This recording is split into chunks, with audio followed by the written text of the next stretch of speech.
السلام علیکم ورحمۃ اللہ وبرکاتہ ٹو مائی چینل سیرت النبی صلی اللہ علیہ وآلہ وسلم کے سلسلے کا باب نمبر 12، جس کا عنوان ہے نستورہ کی ملاقات۔ حضور اکرم صلی اللہ علیہ وآلہ وسلم نے اس عہد یعنی حلف الفضول کو بہت پسند فرمایا۔ آپ صلی اللہ علیہ وآلہ وسلم فرماتے تھے، میں اس عہد نامے میں شریک تھا۔ یہ عہد نامہ بنو جدان کے مکان میں ہوا تھا۔ اگر کوئی مجھ سے کہے کہ اس عہد نامے سے دستبردار ہو جائیں اور اس کے بدلے میں 100 اونٹ لے لیں تو میں نہیں لوں گا۔ اس عہد نامے کے نام پر اگر کوئی آج بھی مجھے آواز دے تو میں کہوں گا میں حاضر ہوں۔ آپ کے اس ارشاد کا مطلب یہ تھا کہ اگر آج بھی کوئی مظلوم یہ کہہ کر آواز دے، اے حلف الفضول والو، تو میں اس کی فریاد کو ضرور پہنچوں گا، کیونکہ اسلام تو آیا ہی اس لیے ہے کہ سچائی کا نام بلند کرے اور مظلوم کی مدد اور حمایت کرے۔ یہ حلف الفضول بعد میں بھی جاری رہا۔ مکہ میں آپ صلی اللہ علیہ وآلہ وسلم کی امانت اور دیانت کی وجہ سے آپ صلی اللہ علیہ وآلہ وسلم کو امین کہہ کر پکارا جانے لگا تھا۔ آپ صلی اللہ علیہ وآلہ وسلم کا یہ لقب بہت مشہور ہو گیا تھا۔ لوگ آپ صلی اللہ علیہ وآلہ وسلم کو امین کے علاوہ اور کسی نام سے نہیں پکارتے تھے۔ انہی دنوں ابو طالب نے آپ صلی اللہ علیہ وآلہ وسلم سے کہا، اے بھتیجے، میں ایک بہت غریب آدمی ہوں اور قحط سالی کی وجہ سے اور زیادہ سخت حالات کا سامنا ہے۔ کافی عرصے سے خشک سالی کا دور چل رہا ہے۔ کوئی ایسا ذریعہ نہیں کہ اپنا کام چلا سکیں اور نہ ہماری کوئی تجارت ہے۔ ایک تجارتی قافلہ شام جانے والا ہے، اس میں قریش کے لوگ شامل ہیں۔ قریش کی ایک خاتون خدیجہ بن خویلد شام کی طرف اپنا تجارتی سامان بھیجا کرتی ہیں۔ جو شخص ان کا مال لے کر جاتا ہے وہ اپنی اجرت ان سے طے کر لیتا ہے۔ اب اگر تم ان کے پاس جاؤ اور ان کا مال لے جانے کی پیشکش کرو تو وہ ضرور اپنا مال تمہیں دے دے گی، کیونکہ تمہاری امانت داری کی شہرت ان تک پہنچ چکی ہے۔ اگرچہ میں اس بات کو پسند نہیں کرتا کہ تم شام کے سفر پر جاؤ، یہودی تمہارے دشمن ہیں، لیکن حالات کی وجہ سے میں مجبور ہوں، اس کے علاوہ کوئی چارہ بھی تو نہیں۔ یہاں تک کہہ کر ابو طالب خاموش ہو گئے۔ تب آپ صلی اللہ علیہ وآلہ وسلم نے فرمایا، ممکن ہے وہ خاتون خود میرے پاس کسی کو بھیجے۔ یہ بات آپ صلی اللہ علیہ وآلہ وسلم نے اس لیے کہی تھی کہ سیدہ خدیجہ رضی اللہ تعالیٰ عنہا کو ایک با اعتماد آدمی کی ضرورت تھی، اور اس وقت مکہ میں آپ سے زیادہ شریف، پاک باز، امانت دار، سمجھدار اور قابل اعتماد آدمی کوئی نہیں تھا۔ ابو طالب اس وقت بہت پریشان تھے۔ آپ کی یہ بات سن کر انہوں نے کہا، اگر تم نہ گئے تو مجھے ڈر ہے وہ کسی اور سے معاملہ طے کر لیں گی۔ یہ کہہ کر ابو طالب اٹھ گئے۔ ادھر آپ صلی اللہ علیہ وآلہ وسلم کو یقین سا تھا کہ سیدہ خدیجہ رضی اللہ تعالیٰ عنہا خود ان کی طرف کسی کو بھیجیں گی، اور ہوا بھی یہی۔ سیدہ خدیجہ رضی اللہ تعالیٰ عنہا نے اللہ کے رسول صلی اللہ علیہ وآلہ وسلم کو بلا بھیجا۔ پھر آپ صلی اللہ علیہ وآلہ وسلم سے کہا، میں نے آپ صلی اللہ علیہ وآلہ وسلم کی سچائی، امانت داری اور نیک اخلاق کے بارے میں سنا ہے، اور اسی وجہ سے میں نے آپ صلی اللہ علیہ وآلہ وسلم کو بلوایا ہے۔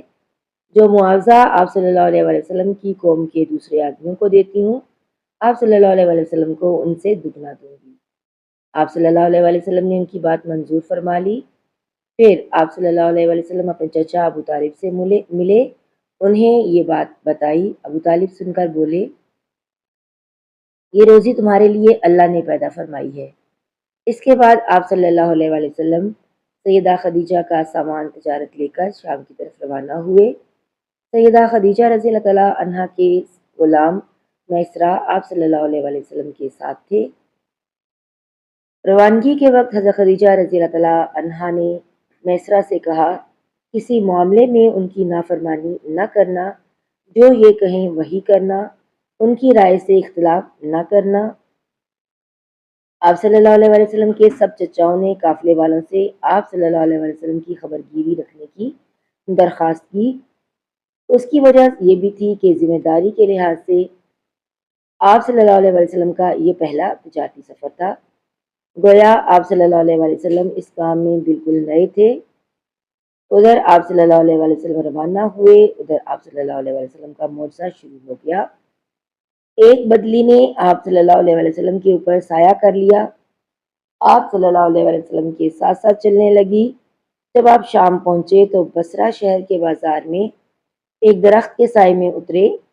یہ درخت ایک عیسائی راہب نستورہ کی خانقاہ کے سامنے تھا۔ اس راہب نے میسرہ کو دیکھا تو خانقاہ سے نکل آیا۔ اس وقت اس نے آپ صلی اللہ علیہ وسلم کو دیکھا، آپ درخت کے نیچے ٹھہرے ہوئے تھے۔ اس نے میسرہ سے پوچھا، یہ شخص کون ہے جو اس درخت کے نیچے موجود ہے؟ میسرہ نے کہا، یہ ایک قریشی شخص ہیں، حرم والوں میں سے ہیں۔ یہ سن کر راہب نے کہا، اس درخت کے نیچے نبی کے سوا کوئی آدمی کبھی نہیں بیٹھا۔ مطلب یہ تھا کہ اس درخت کے نیچے آج تک کوئی شخص نہیں بیٹھا۔ اللہ تعالیٰ نے اس درخت کو ہمیشہ اس سے بچایا ہے کہ اس کے نیچے نبی کے سوا کوئی دوسرا شخص بیٹھے۔ اس کے بعد اس نے میسرہ سے پوچھا، کیا ان کی آنکھوں میں سرخی ہے؟ میسرہ نے جواب دیا، ہاں بالکل ہے، اور یہ سرخی ان کی آنکھوں میں مستقل رہتی ہے۔ اب نستورہ نے کہا، یہ وہی ہے۔ میسرہ نے حیران ہو کر ان کی طرف دیکھا اور بولے، کیا مطلب یہ وہی ہے؟ کون وہی؟ یہ آخری پیغمبر ہیں۔ کاش میں وہ زمانہ پا سکتا جب انہیں ظہور کا حکم ملے گا، یعنی جب انہیں نبوت ملے گی۔ اس کے بعد وہ چپکے سے آپ صلی اللہ علیہ وسلم کے پاس پہنچا۔ پہلے تو اس نے آپ صلی اللہ علیہ وسلم کے سر کو بوسہ دیا، پھر آپ صلی اللہ علیہ وسلم کے قدموں کو بوسہ دیا اور بولا، میں آپ صلی اللہ علیہ وسلم پر ایمان لاتا ہوں اور گواہی دیتا ہوں کہ آپ صلی اللہ علیہ وسلم وہی ہیں جن کا ذکر اللہ نے تورات میں فرمایا ہے۔ اس کے بعد نستورہ نے کہا، اے محمد صلی اللہ علیہ وسلم، میں نے آپ صلی اللہ علیہ وسلم میں تمام نشانیاں دیکھ لی ہیں جو پرانی کتابوں میں آپ کی نبوت کی علامتوں کے طور پر درج ہیں۔ صرف ایک نشانی باقی ہے، اس لیے آپ صلی اللہ علیہ وسلم ذرا اپنے کندھے سے کپڑا ہٹائیں۔ آپ صلی اللہ علیہ وسلم نے اپنے شانہ مبارک سے کپڑا ہٹایا۔ تب نستورہ نے وہاں مہر نبوت کو جگمگاتے دیکھا۔ وہ فوراً مہر نبوت کو چومنے کے لیے جھک گیا، پھر بولا، میں گواہی دیتا ہوں کہ اللہ تعالیٰ کے سوا کوئی عبادت کے لائق نہیں، اور میں گواہی دیتا ہوں کیونکہ آپ اللہ تعالیٰ کے پیغمبر ہیں۔ آپ صلی اللہ علیہ وسلم کے بارے میں حضرت عیسیٰ ابن مریم علیہ السلام نے خوشخبری دی تھی اور انہیں کہا تھا، میرے بعد اس درخت کے نیچے کوئی نہیں بیٹھے گا سوائے اس پیغمبر کے جو امی، ہاشمی، عربی اور مکی ہوں گے۔ قیامت میں حوض کوثر اور شفاعت والے ہوں گے۔ اس واقعے کے بعد آپ صلی اللہ علیہ وسلم بصرہ کے بازار تشریف لے گئے۔ وہاں آپ نے مال تجارت فروخت کیا جو ساتھ لائے ہوئے تھے اور کچھ چیزیں خریدیں۔ اس خرید و فروخت کے دوران ایک شخص نے آپ صلی اللہ علیہ وسلم سے کچھ جھگڑا کیا اور بولا، لات اور عزا کی قسم کھاؤ۔ آپ صلی اللہ علیہ وسلم نے فرمایا، میں ان بتوں کے نام پر کبھی قسم نہیں کھاتا، یا میں نے کبھی ان بتوں کے نام پر کبھی قسم نہیں کھائی۔ آپ کا یہ جملہ سن کر وہ شخص چونک اٹھا۔ ناظرین و سامعین، اگر آپ نے یہاں تک ویڈیو کو دیکھ لیا ہے تو لائک اور شیئر کرنا مت بھولیے گا۔ اگر چینل پر نئے ہیں تو چینل کو سبسکرائب کر لیجئے گا اور بیل آئیکن ضرور پریس کر دیجئے گا۔ ملتے ہیں ایک نئی ویڈیو میں، تب تک اپنا بہت سا خیال رکھیے گا اور دعاؤں میں یاد رکھیے گا۔ اللہ حافظ۔